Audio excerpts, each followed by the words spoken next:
सत साहिब सतगुरुदेव की जय। बंदी छोड़ कबीर साहिब जी की जय। बंदी छोड़ गरीबदास जी महाराज जी की जय। स्वामी राम देवानंद जी गुरु महाराज जी की जय हो।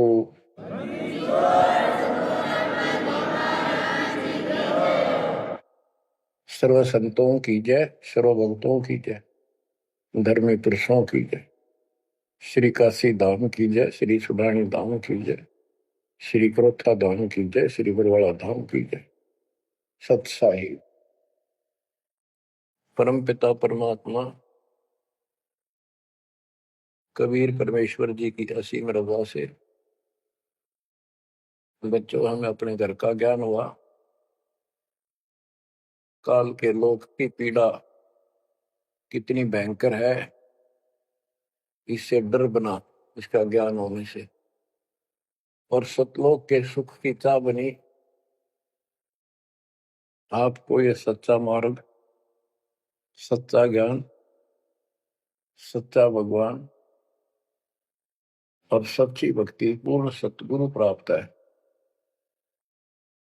अपनी किस्मत को सराहा करो, ये बंदी छोड़ उस मालिक के गुण गाया करो। ये परमात्मा, हम इतने निकम्मे इंसानों पर आपने कैसे दया कर दी।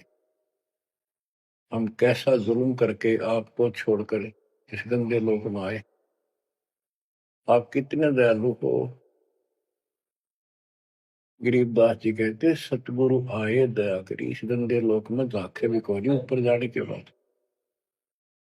गरीबदास जी कहते सतगुरु आए दया करी इसे गंदे लोक में, और उस सुख स्थान को छोड़कर जैसे केशव और कबीर रूप में जब मालिक दोनों रूप धारण करके आपस में चर्चा करते हैं, हमें समझाते हैं। केशव कहता है कहो कबीर क्यों उतरे ऐसे मुल्क मलिन, इसे मलिन लोक में क्यों आए आप। और वो छोड़े हीरे मोती लाल वहां ऐसे सुख सुविधा छोड़े आप। तो कबीर साहब कहते हैं बहुत सागर हम आए हैं जीव हमारे लाल, इनके लिए आया गोता मारू स्वर्ग में जा बैठू पाताल, गरीबदास ढूंढता फिर अपने हीरे मोती लाल।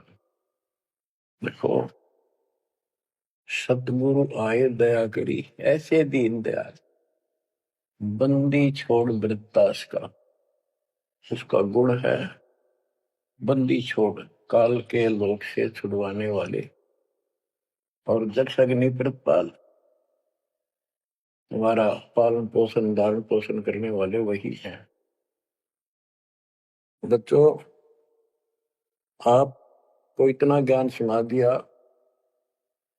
और सुना रहे हैं, इस ज्ञान से आपके अंतःकरण में ये फाइनल हो जाएगा एक दिन। क्योंकि बार बार कोई वस्तु सुनते हैं उसका धीरे धीरे धीरे धीरे असर बनना शुरू होता है। तो बच्चों परमात्मा प्राप्ति के लिए हम बहुत समय से प्रयत्न करते आ रहे हैं। युग बीत गए अपने को युग। अब आपको सर्पंगी साक्षी के अंक की वाणी सुनाता हूं, क्योंकि इस अमर वाणी से अमर ग्रंथ से हमारे को ये पता चलेगा कौन सी साधना गलत है, हम किन को संत साधु मानते थे, वो कितने सफल रहे या असफल रहे। ग्रीव चुंडित मुंडित भद्रा मोरनी मैल न पावे, दोमर पान ठडेसरी ये दो जक धक्के खावे। चुंडित बड़े बड़े जटाधारी, बाल रखे हुए हों, कंठी माला पहन रखी हो, कान कून पड़वा रखा हो, या वैसे मूंड मुड़वा रखे हो, गले में मालाएं हो, राख लपेट रखी हो, या कति सिर कोरा कचकोला कढ़ा रखा उस तरह करवा कर, और गेरवे कपड़े भगमा कपड़े पहन रखे होते हैं। कुछ सुरपे पीवे और ठंडे स्त्री खड़े होकर तप करते हैं, ठंडे स्त्री बोलते हो। तो कहते हैं गरीब चुंडित मुंडित भद्रा मोनी मैल न पावे, कुछ मौन रखते हैं, ड्रामा करते हैं, ढोंग करते हैं कि साधु बोलता नहीं भाई, 6 साल से मौन बैठा है, और संकेतों से काम करे सारा, बात कहीं वो लिख के दे दे, वैसे संकेत कर दे, पानी पीना है मुंह का हाथ लगा दे। तो ये सिर्फ पाखंड है, भक्तिहीन इंसानों के ये कर्म है। गरीब चुंडित मुंडित भद्रा, मोनी मैल ना पावे, धूमर पान ठडेसरी, दोजक धक्के खावे। दोजक माने नरक, ये मैल नहीं पावे, सतलोक प्राप्त नहीं कर सकते, ये नरक में धक्के खाएंगे। गरीब योग नहीं यो रोग है, जब लग नाम न चीन, घर घर द्वारे भटकते, भेख बिना यकीन। ये योग माने साधना भक्ति नहीं है, ये तो मान बढ़ाई का रोग लगा हुआ है। जब तक सच्चा नाम, निज नाम नहीं मिलेगा, सच्ची भक्ति नहीं मिलेगी, ये जन्म मरण का रोग यूं का यूं बना रहेगा। और घर घर द्वारे भटकते, भेख बिना यकीन। गरीब भेख लिया तो क्या हुआ, जब लग नहीं विवेक, 3 काल निपजे नहीं, नहीं मिटे कर्म रेख। ये भेख लेना होता है, किसी विशेष पंथ में उसकी वेशभूषा ग्रहण कर लेते, दीक्षित माने जाते हैं। जैसे वैष्णव परंपरा के व्यक्ति एक कंठी माला गले में डालते हैं, सफेद बाणा पहनते हैं, तिलक लगाते हैं, बड़ी बड़ी दाढ़ी मूछ रखते हैं, इनको वैष्णव साधु बोलते हैं। दूसरे कनपाड़े हैं, कान पड़वा लेते हैं, उनमें बाला जैसी मोटी मोटी मुद्रा डालते हैं, बड़ी बड़ी जटा रखाते हैं, सुल्फे पीते हैं, चिमटे रखे। गरीब भेख लिया तो क्या हुआ, जब लग नहीं विवेक, 3 काल निपजे नहीं, नहीं मिटे कर्म रेख। कि ये अलग से कोई वेशभूषा बना के भाई ये आडंबर कर भी लिया, बिना विवेक बिना ज्ञान के इससे कोई लाभ नहीं होगा। 3 काल निपजे नहीं, यानी कदे भी लाभ नहीं होगा, कभी भी नहीं मिटे कर्म रेख, यानी कर्म के दंड, पाप कर्म नहीं कटेंगे।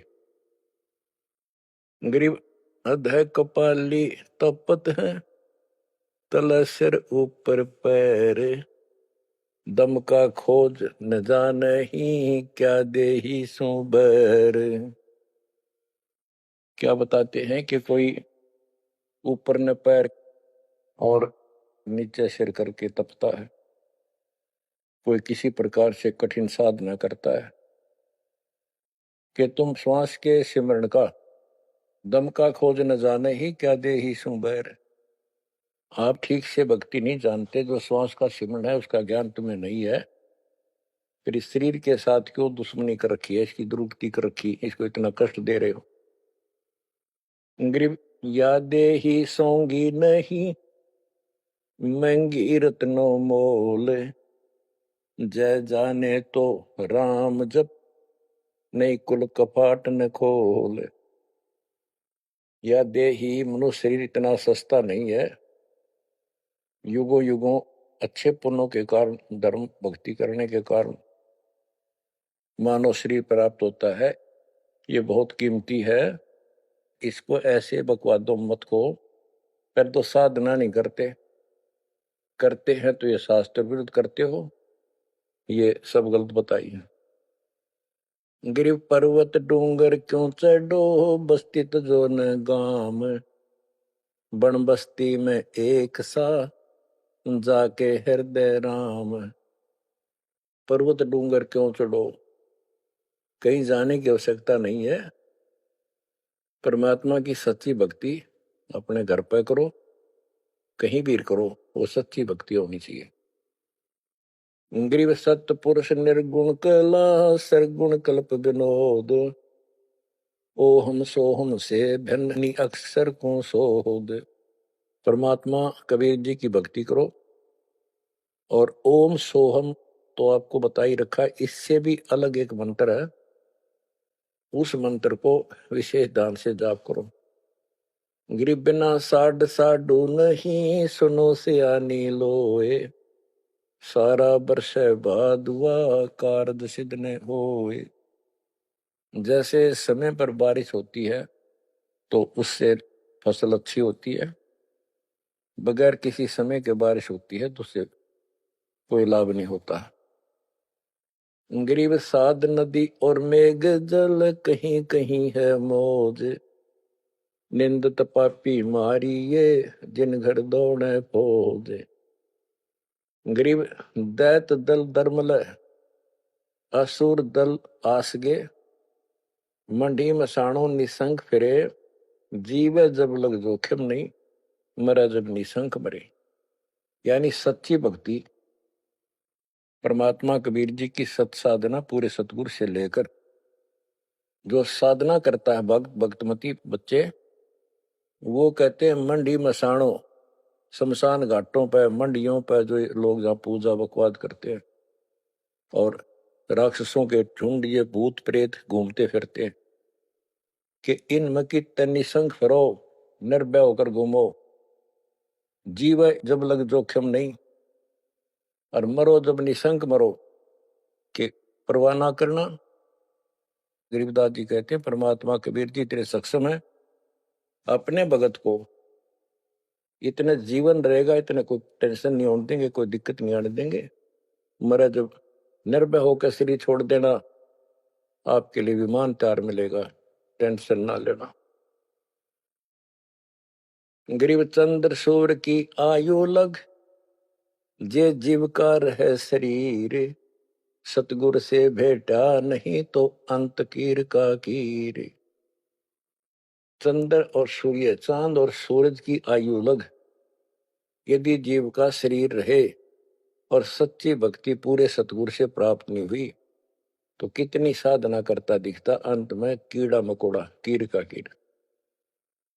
गरीब एक पलक जुग जीवना, जे सतगुरु भेटा होए, रोम रोम तारी लगे, सुरति सुहंगम पोए। कि एक पलक यानी कुछ समय के लिए भी सच्चे सतगुरु की आपने संगत सत्संग सुन लिया, तो धीरे धीरे आत्मा उसको कैच करती चली जाती है, रुचि बढ़ती चली जाती है, और फिर अंत में दीक्षा लेकर अपना कल्याण कराता है। गरीब डेरे डंड खुसरो हो, खुसरे लहन मोक्ष, ध्रुव प्रहलाद उधर गए तो डेरे में क्या दोष। जैसे गलत धारणाएं पैदा कर रखी है कि मोक्ष तो उसको प्राप्त होगा जो घर छोड़ जाएगा, जंगल में कठिन तपस्या करेगा, परिवार का मोह त्याग देगा और ब्रह्मचारी जीवन जिएगा। तो यहां गरीबदास जी स्पष्ट करते हैं कि डेरे डंड खुश रहो, ये खुसरे लहे ना मोक्ष, अपने घर पर रहो आराम से। यदि ब्रह्मचर्य का पालन करने मात्र से और जंगल में बैठ जाने से मोक्ष होता है, तो ये खुसरे इजड़े तो सारे पार हो जाए। नहीं, ऐसा नहीं है। आप मानते हो ध्रुव पार हो गया, आप मानते हो प्रहलाद पार हो गया। ध्रुव 5 साल की उम्र में भक्ति के लिए निकला, कठिन साधना की, उनका विश्वास देखकर भगवान ने उनको दर्शन दिए। ध्रुव को राज्य की चाह थी और कुछ नहीं मांगा था, क्योंकि कारण क्या था, उत्तानपाद राजा था और ध्रुव की माँ उसकी पत्नी थी, यानी राजा की रानी थी।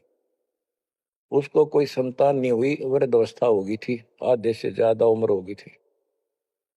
तो उसकी ध्रुव की माँ सुनीति थी। सुनीति ने अपने घर जाके अपने माता पिता से अपनी छोटी बहन सुनीति राजा के लिए मांगा।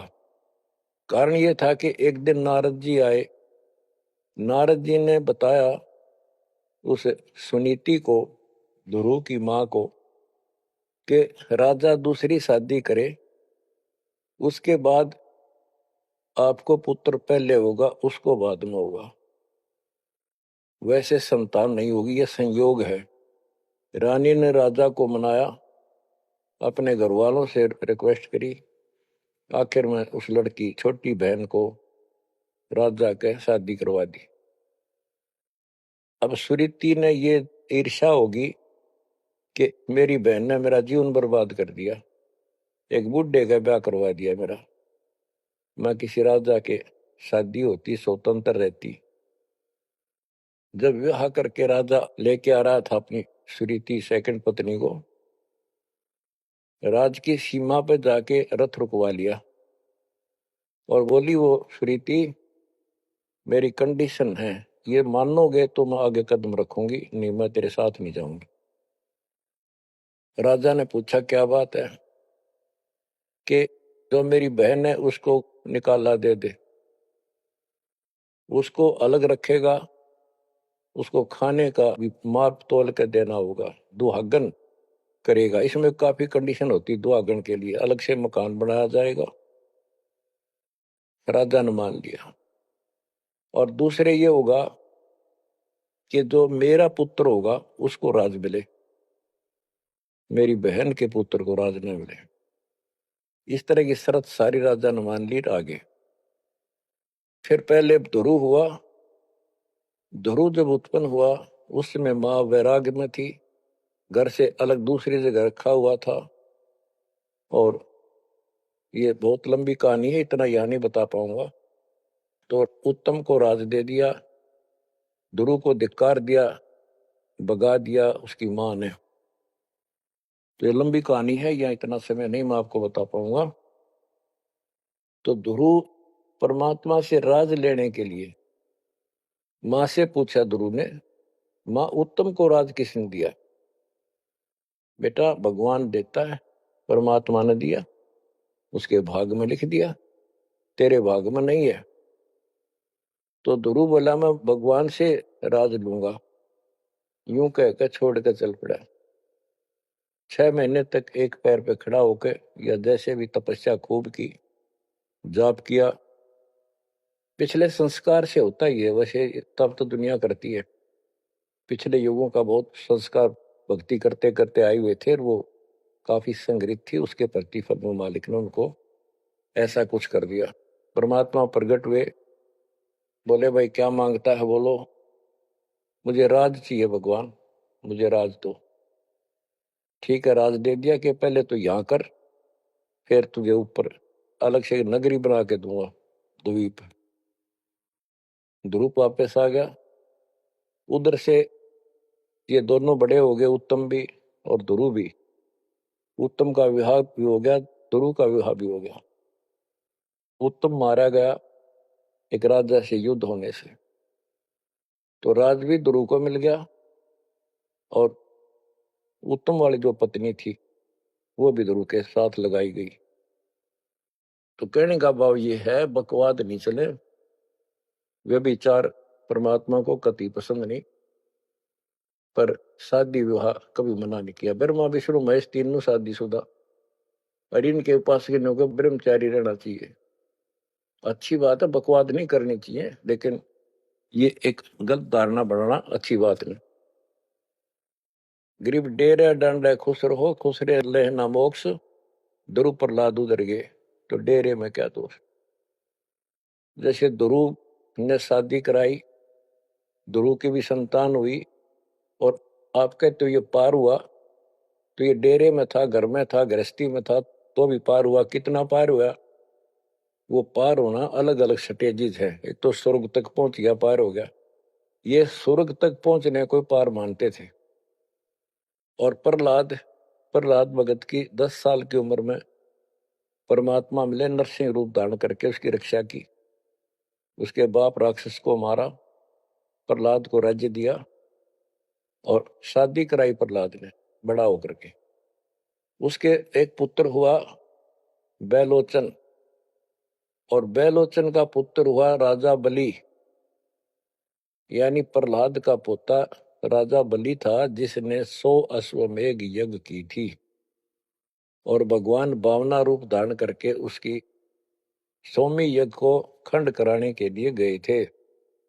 तो कहने का भाव ये है, गरीबदास जी कहते डेरे डांडे खुश रहो खुश रे लहना मोक्ष, ध्रुव प्रहलाद उधर गए। इनका उद्धार हो गया, कितना हो गया वो उस भक्ति पर निर्भर करता है। तो इस गृहस्थी में क्या दोष। गरीब ज्ञानी को सतगुरु मैंने खोजी दीना ताड़, सिर पर सत कबीर है उड़ी भरम की बाढ़। हमारी ये भरम की बाढ़ हमारी सब शंकाएं समाप्त कर दी कबीर भगवान के अमृत ज्ञान। कबीर और ज्ञान सब ज्ञान ली, कबीर ज्ञान सो ज्ञान, जैसे गोला तोब का करता चले मैदान। गरीब दत्ता जी आगू मेले, दक्षिण बीच दयाल, सूखा खोट हरा हुआ ऐसे दीन दयाल। दत्ता जिया को मिले, दक्षिण बीच दयाल, सूखा खोट हरा हुआ ऐसे दीन दयाल। बच्चों, संत गरीबदास जी ने ये वाणियां कैप्सूल रूप में बना रखी हैं, जैसे पुड़िया होती है। इस एक पंक्ति में बहुत बड़ी कथा इसके अंदर भर रखी है। ये सुनाता हूं। एक दत्ता तथा जिया नाम के दो ब्राह्मण भाई थे। इनको तत्वा जीवा भी कहते हैं। ये अपनी देसी भाषा में गरीबदास जी ने दत्ता जिया का है। ये गुजरात स्टेट के अंदर एक भरूच शहर है, भरूच, समुद्र के किनारे पर।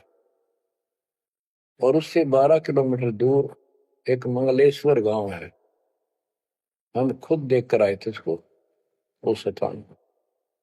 कई भगत थे मेरे साथ। तो मंगलेश्वर गांव के पास एक शुक्ल तीर्थ नाम का गांव हुआ करता था, जिसमें जिया और दत्ता ये दो ब्राह्मण भाई भी रहते थे। वो सारा ब्राह्मणों का ही गांव था। वो आसपास गांव में जाके पंडिताई किया करते थे। दत्ता और जिया बहुत ही परमात्मा के चाहने वाले थे। वो सत्संग सुनने जाया करते थे। जहां भी किसी साधु संत का सत्संग होता था तो सभी ये कहते थे भाई मोक्ष के लिए पूर्ण सतगुरु की आवश्यकता होती है।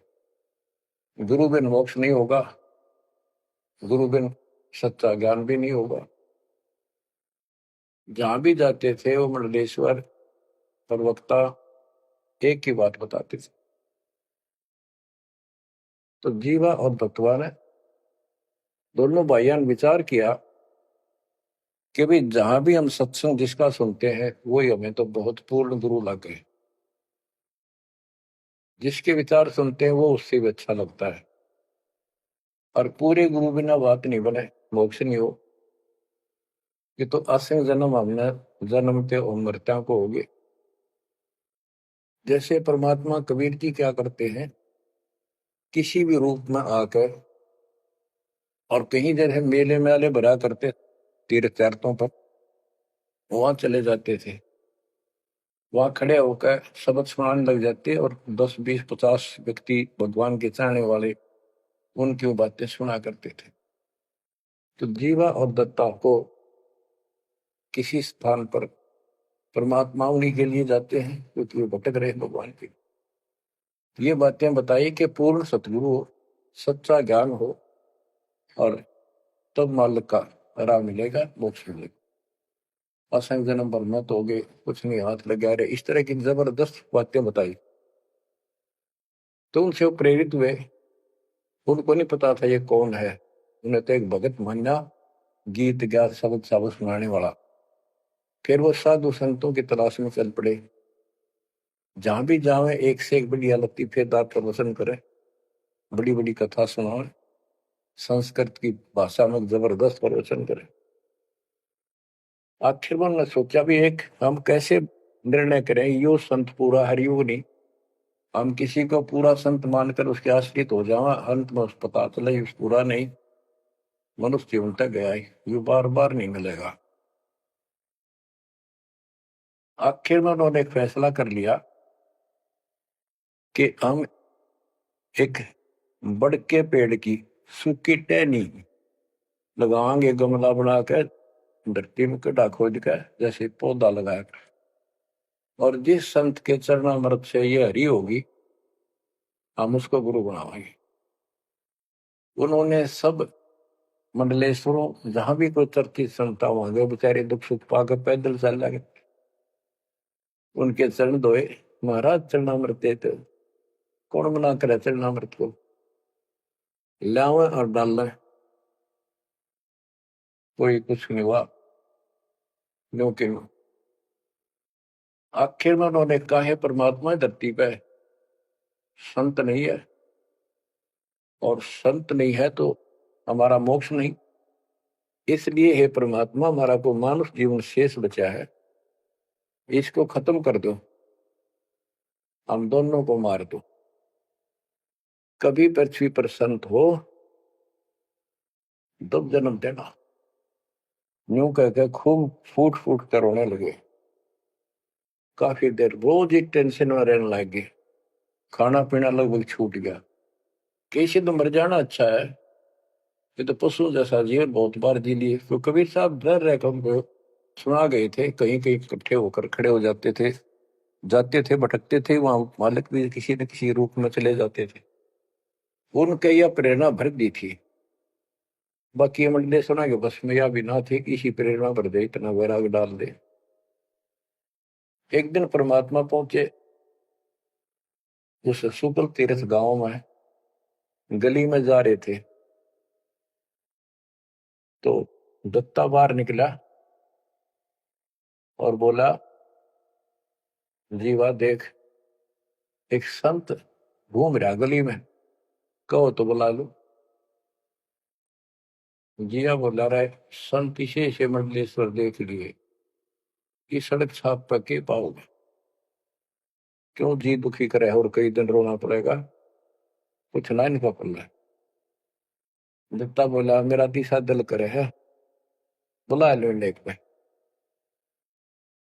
भाई साधु सा दिखा है, चेहरे से बहुत अच्छा लगा, देखते ही आत्मा खुश हुई। जिया बोला, बुला लो, मैं क्यों नाटू। वो तो बुला लिया, एक बैठने का मुद्दा सा दे दिया, सटूल सा, बैठो महाराज बैठो। जीवा ला परात निकाल के थाली, महाराज के चरण धो के और जा जिया उसमें डाल दे, पौधा में डाल, अगर संता के चरणामृत इधर उधर में डालिए, कितना गमले में डाल दे। जीवा डालन लाग रहा है, डालते डालते उसको पोपल फूट आई, वट वृक्ष की टहनी के। जिया बोला, दत्ता आइए आइए, क्या होगा। दोनों देखकर सुन हो गए, आते पैर पकड़ लिए। हे परमात्मा, हमने तो ये सोच लिया था धरती पर संत नहीं है। कबीर साहब बोले, जिस दिन पृथ्वी पर संत नहीं होगा आगे लगी जाएगी इस पर, या कोई नहीं बचेगा, काल फूक देगा इस पृथ्वी को।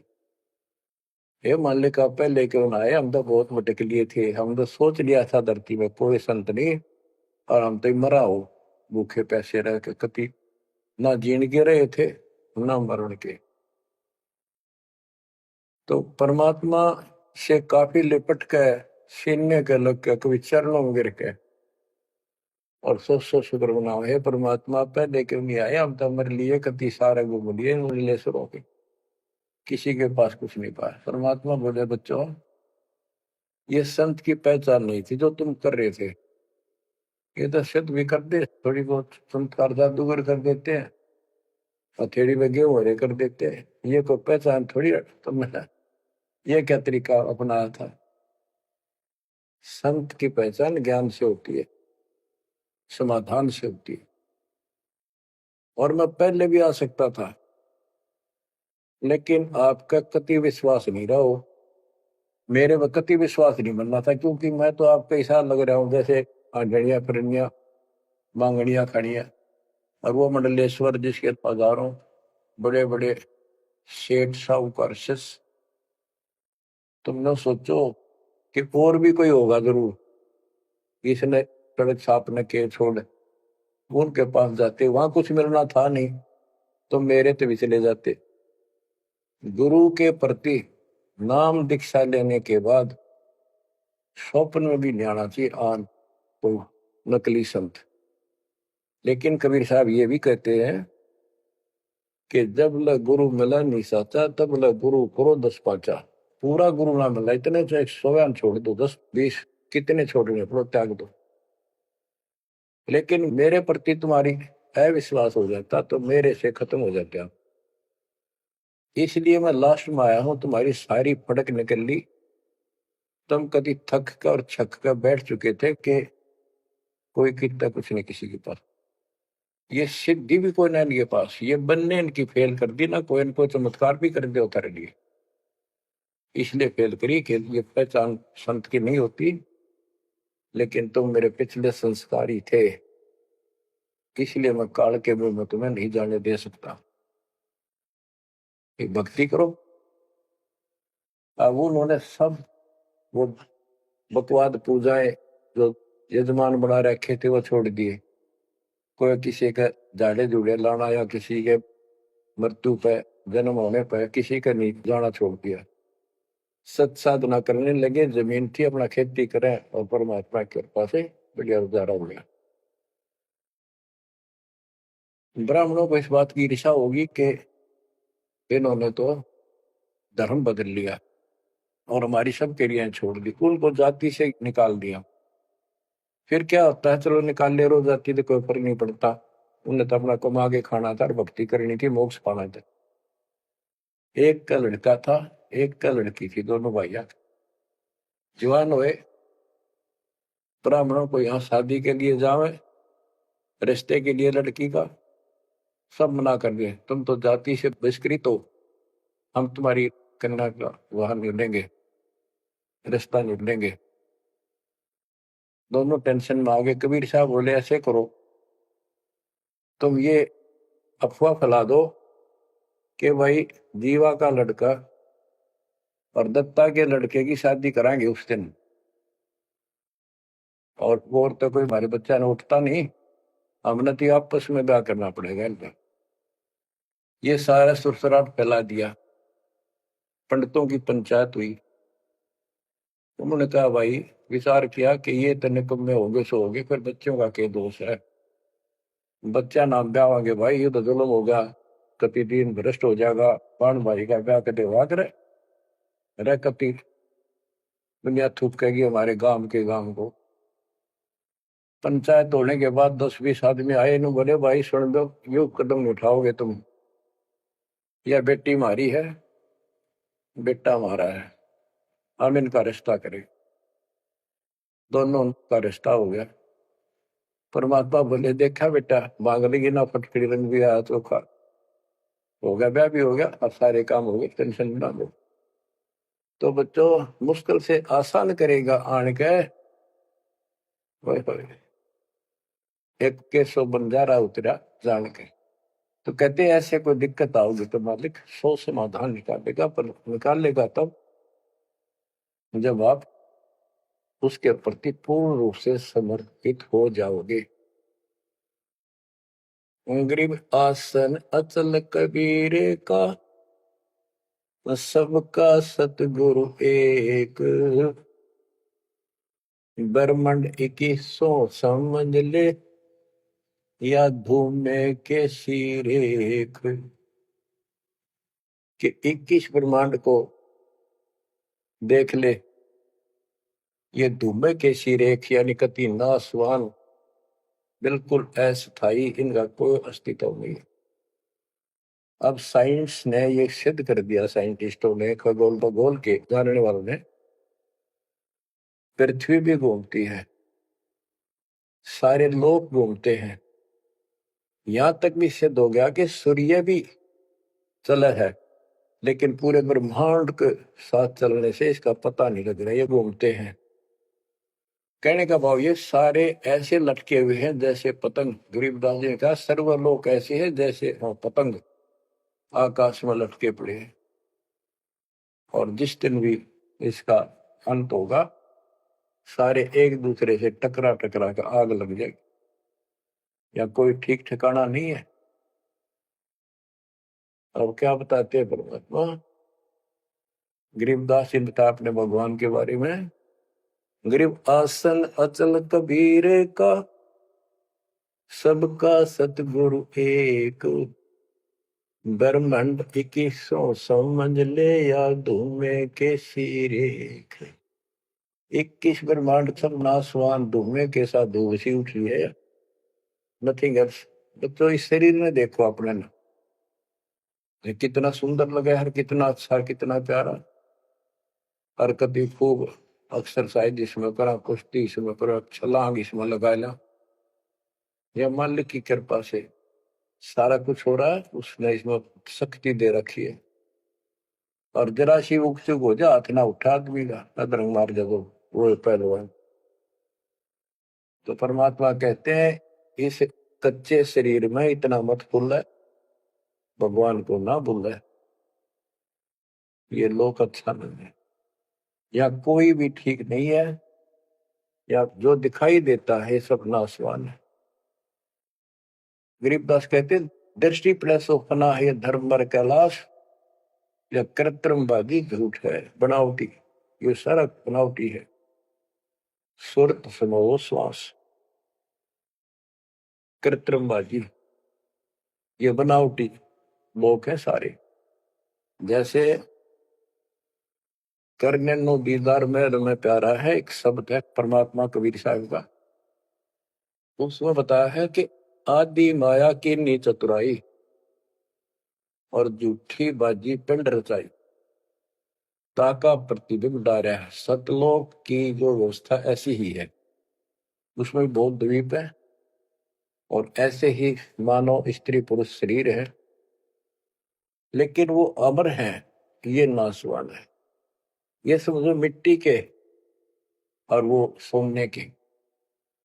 वहां का जो शरीर है वो अमर है, वहां के देवता रूप हम सब देव देवी रूप हो जाते हैं वहां पर, लेकिन इस भक्ति के शक्ति से होते हैं।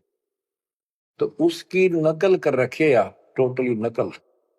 ये शरीर कितना सुंदर लगा आपका, मृत्यु के बाद इसको फूकते हैं ना, 1 किलो राख हो जाती है। और ये देखो क्या था ये बच्चों, यहाँ का सब सब व्यवस्था कति नकली और नाशवान है। चारों वेदों का ज्ञान नकली, जिनको हम भगवान मानते थे वो भगवान नकली। हमारे को कति मूर्ख बनाकर रख रखा है। हमारी ऐसी स्थिति थी आज के दिन, आप इसने मानो चाहे ना मानियो, 100 की 100 साची। हमारे बस की बात नहीं, ये याद तो रखनी पड़ेगी आपने, आपका बस का भी नहीं है कि इसका मन हटा लो। इसके मन हटाने की विधि हमारे पास है। इस ज्ञान को जरूर सुनते रहो, 100 काम छोड़ कर सुनो जब तक दाता ने रजा कर रखी है। ये आपको अंदर से मांझ देगा आत्मा न कति, आत्मा को इतनी प्रबल कर देगा ना, वो कति अटक कर खड़ी हो जाएगी उस मन के साथ। एक दिन इसका डट का मुकाबला करेगी, तजब हाथ खड़े कर दे है या मंडरा देश रे नो हो जाएगा, काम छोड़ देगा और नहीं नो हो जाएगा, नुकसान हो जाएगा। इस ज्ञान से इतनी मजबूत हो जाए कि होने दे होगा, और मरे गए तो फिर यू काम लग के चट पाएंगे। ज्ञान बिना बात नहीं बना करती। गोरख से ज्ञानी गणे दुनिया ज्ञान बताती फिर है, और बहुत सी छोटी छोटी बातों से प्रसिद्धि पता नहीं कौन पाले हैं। कोई कहते बड़ा बाल ब्रह्मचारी है, उसी से उसकी महिमा होगी। गोरख से ज्ञानी गणे सुखदेव जति जिहान, और सीता सी वो बारिया संत दूर स्थान। इस ज्ञान को सुनते रहो, और फिर यह भक्ति जो दे रखी, ये आपकी आत्मा को इतना प्रबल कर देंगी, ताकतवर बना देगी, रेसलर। जब वक्त आओगे यहाँ से जाने का, इस मन में पटक देगी ठाक है, और सब मोह ममता से मन एकदम हट जाएगा, पट जाएगा। हटाए नहीं हटता है इस ज्ञान से और इस भक्ति की ताकत से। सब पीछा छूटेगा आपका, तेरे बात बनाए इस काम नहीं बनेगा। या सब कुछ झूठा, जैसे व्यापारी लोग क्या करते हैं, भैंस का काटड़ू मर गया बच्चा, उसकी खाल उतरवा के उसमें तूड़ा भरवा दिया करे, ना उसका मुंह होता है, पुछड़ पुछड़ और बाल बूल ऐसे ही होते हैं, और भैंस के सामने रख दे, वो उसी को अपना बच्चा मान लेती है, उसको चाटती है, लाड करती है, उसको लेकर टाइम का रस्सी में चलते हैं, वो उसके पीछे पीछे रहा रहा रहा करती भागती रहती। इतना दिमाग है उसके अंदर। आज अपने अंदर इतना दिमाग छोड़ रखा काल ने, जैसे यहाँ कोई इंजीनियर बना रहे हो, चाहे साइंटिस्ट बना बैठा रहो, और कितना कुछ बातें बनाने वाला एजुकेटेड समझ ले। क्या है ये बच्चे, हार्ड चाम मांस के लोथड़े ऊपर चाम लपेट रखा, क्या ये शरीर है? और इसमें इतना मोह बढ़ा दिया, हमारे बस का नहीं, हो ही नहीं सकता। वो वैसे ने कुछ समझावा कि ये ऐसा नहीं है, इसमें कुछ नहीं है, कोई बात नहीं, आप इस ज्ञान ने सुनते रहो, आपको भी और इस सारे के सारे परिवार को भी परमात्मा वहां ले आओगा। धीरे धीरे धीरे धीरे आप पर रंग कट जाएगी, किसा शरीर हो किसा भी हो, तो ये शरीर जो है ना, परमात्मा की कृपा से आपको एक दिन एहसास हो जाएगा कि यहां से तो जाना पड़ेगा। और बच्चों ने भी दीक्षा ले ली, सत्य राह पकड़ गई, क्योंकि हमारा लाइन पाना कठिन था, बच्चों का बहुत आसान हो गया। तो माता पिता से ही राह पर चल रही है, लग जाएंगे कि ये तो जन्म से ही इस मार्ग पर चलते, इनकी तो मुक्ति गारंटीड है, और है आपकी भी। आप दृढ़ रहो, इस संसार की व्यवस्था से पूरी तरह परिचित हो जाओ।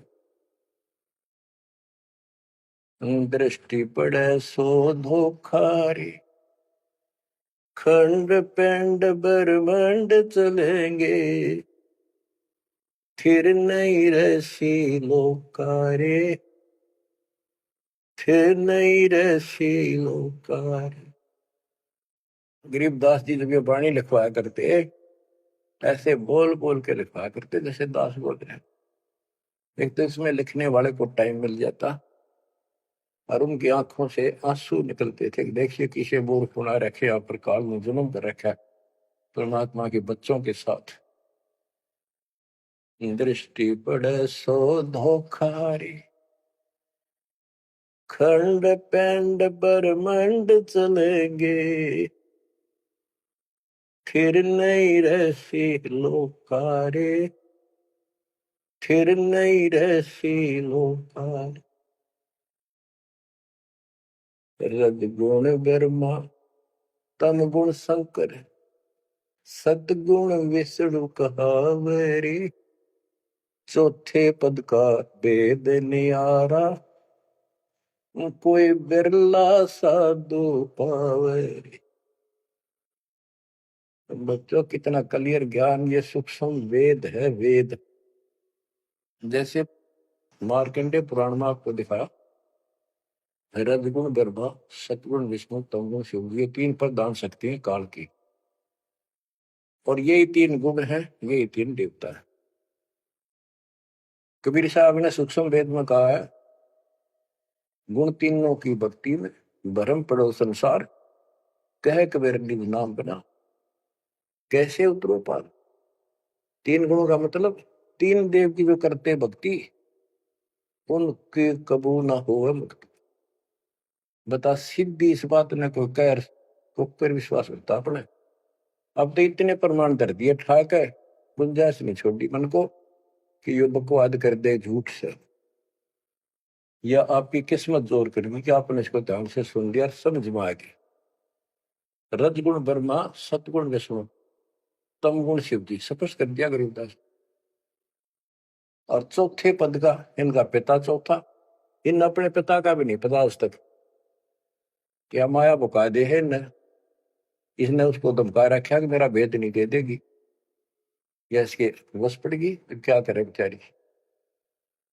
ऐसे औरत को ऐसे दबा कर रखा जाता, पुरुष प्रधान है आप, इसी कारण से। तो चौथा इनका पिता ज्योति निरंजन है, और कबीर साहब कहते हैं चार छोड़ा है, और पांचवें को जावे, क्या कबीर सो मुक्ति पावे हम पर आवे।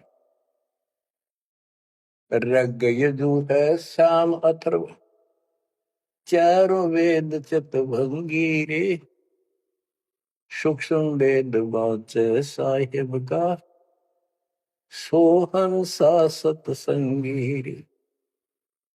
यजुर्वेद अध्याय 40 श्लोक 10 में कहा है, कोई तो परमात्मा को साकार अवतार लेकर रामकृष्ण के रूप में मानता है, और कोई निराकार कहता हो पृथ्वी पर आता है कोई नहीं। परमात्मा साकार है या निराकार है वो तत्वदर्शी संत बताते हैं। गीता अध्याय 4 श्लोक 34 में यही कहा है कि तत्व ज्ञान को उन तत्वदर्शी संतों के पास जाकर समझो, उनको दंडवत प्रणाम करो, तब वो तत्वदर्शी संत में उस परमात्म तत्व का ज्ञान कराएंगे। यो ज्ञान आता कहां से है? चौथे अध्याय के 32वें श्लोक में श्रीमद् भगवत गीता ने स्पष्ट कर दिया, सच्चिदानंद घन ब्रह्म ब्रह्मणे मुखे, सच्चिदानंद घन ब्रह्म यानी परम अक्षर ब्रह्म अपने मुख कमल से जो वाणी बोलता है उस समय यो पूर्ण ज्ञान होता है, और उस ज्ञान से मोक्ष होगा। वो ज्ञान कोई तत्वदर्शी संत बताएगा। इससे सिद्ध है न वेद में वो ज्ञान न वो गीता में, हो गया चितवंगी। कित ढूंढा उसने, भ्रमित ज्ञान है इनके अंदर, इनकम्प्लीट ज्ञान है। रग यजु है श्याम अथर्व, चारों वेद चितभंगी रे, सूक्ष्म वेद वाच साहेब का, सोहन सा सतसंगी रे। बच्चों, आप वो सूक्ष्म वेद सुन रहे हो, पढ़ रहे हो, वांच रहे हो, आप वास्तव में सत्संगी हो। अलंकार अग है अनुरागी, दृष्टि मुष्टि नहीं आवरी, अकैलोक का वेद न जाने, फिर चार वेद के गावे। जब तुझे ऊपर के अकैलोकों का ज्ञान नहीं, अकैलोक वो चारों अमर लोकों को अकैलोक भी कहते हैं, और लास्ट वाले को नामी और अकैलोक भी कहते हैं, ऊपर वाले। अकय का अर्थ होता है जिसने आज तक किसी ने ना बताया हो ना कहा हो उसकी जानकारी। कि ऊपर का ज्ञान तुम्हें है ही नहीं, इन चार वेदों ने कितना है पढ़ लो, कितना है कंठस्थ याद कर लो, कितना इनमें इनके अनुसार साधना कर दो, मोक्ष नहीं हो सकता। बच्चों, कमाल की बात देख लो, ये वेद ऋषि पट का जख मार कर चले गए, किससे समझ में नहीं आई। कबीर साहब कहते, गुरु बिन वेद पढ़े जो प्राणी, समझे अनुसार रहे। चारों वेदों में कितने भी और मंत्र नहीं है। यजुर्वेद अध्याय 40 मंत्र नंबर 15 में एक ओम नाम है, स्पष्ट लिखा है उसमें, ओम करतु समर किलवे समर करतुम समर। ओम नाम का जाप काम करते करते करो, विशेष कर्तव्य समझ का मनुष्य जीवन का, और कसक के साथ, नथिंग एल्स। ऐसे गीता चारों वेदों का सारांश है। 8वें अध्याय के 13वें श्लोक में लिखा है, ओम इति एक अक्षरम ब्रह्म व्यवहारण मां मनुष्य, यह प्रियाति तदन देह सयाति परमाम गतिम। मुझ ब्रह्म का केवल एक मंत्र है, इसका एक अक्षर का अंतिम सांस तक इसकी जो भक्ति करता है, इससे प्राप्त होने वाली मुक्ति प्राप्त करता है ब्रह्म से। श्री देवी महापुराण के अंदर 6ठे सेकंड में हिमालय राजा को देवी फाइनल कर देती है कि राजा तू और सब बात छोड़ दे, मुक्ति चाहता है तो मेरी साधना ही भूल जा, तो ब्रह्म की भक्ति कर। उसका ओम नाम है, वो ऊपर दिव्य आकाश रूपी ब्रह्म लोक में रहता है, तेरा कल्याण वहां चला जाएगा।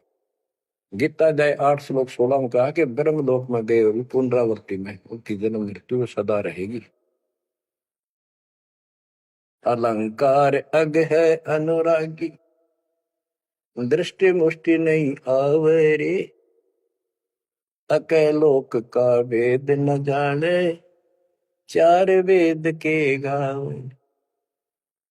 गीता अध्याय 15 श्लोक 4 में कहा है कि ज्ञान की प्राप्ति के पश्चात परमेश्वर के उस परम पद की खोज करनी चाहिए, जहाँ जाने के बाद साधक फिर लौटकर संसार में कभी नहीं आते। आवे जावे सो हंसा कही है, परम हंस नहीं आया रे। पांच तत्व तीन गुण दूरा, या तो कहिए माया रे। सुन मंडल सुख सागर दरिया, परम हंस परवाना रे। सतगुरु मंडी वेद लखाया, है सतलोक निदाना रे। वो परम पद, वो परम स्थान, वो सतलोक है। दादानी के बाद लौट कर गए। अगम दीप अमरापुर कोई, जा हिल मिल हंसा खेल रे। दास गरीब देश है दुर्लभ, साचा सतगुरु बेल रे। दास गरीब देश है दुर्लभ, साचा सतगुरु बेल। अगम दीप अमरापुर कोई, अमरपुर, अमरपुरी सतलोक अविनाशी परम धाम, सनातन परम धाम। जा हिल मिल हंसा खेल रे। वहां मौज मस्ती में रहते भक्त, सारे बच्चे। दास गरीब देश है दुर्लभ, साचा सतगुरु बेल। वो लोक, वो देश बहुत दुर्लभ है, लेकिन सुलभ है सच्चे सतगुरु से। तो बच्चों, आपके ऊपर दाता ने कसर नहीं छोड़ रखी। इस सत्संग ने सुनते रहियो। ये थोड़े दिन की रजा है, घड़ी नहीं हुआ करती। काल में सुहान देनी आप अच्छी तरह ठीक से विचार करके बैठ के। कोई बात ना, ये वाणियां रिकॉर्ड हो चुके थे, ये बाद में आपको दिए जाएंगे। रोज दिल्ली सुनो और भक्ति करना, और परमात्मा की कृपा से बेड़ा पार होगा तुम्हारा। नोट कर लेना, सह परिवार सतलोक जाओगे। मालिक आपको मोक्ष दे, आपकी बुद्धि मालिक में दंड करे। इस गंदे लोक की यथार्थता तुम्हारे सामने आंखों के आगे घूमने लग जा, और सतलोक की चाह प्रबल हो जा। जहां साता बसा हुई, मन कर्म वचन सुमरियो सो। परमात्मा आपको मोक्ष दे, सदा सुखी रखे। सत्संग।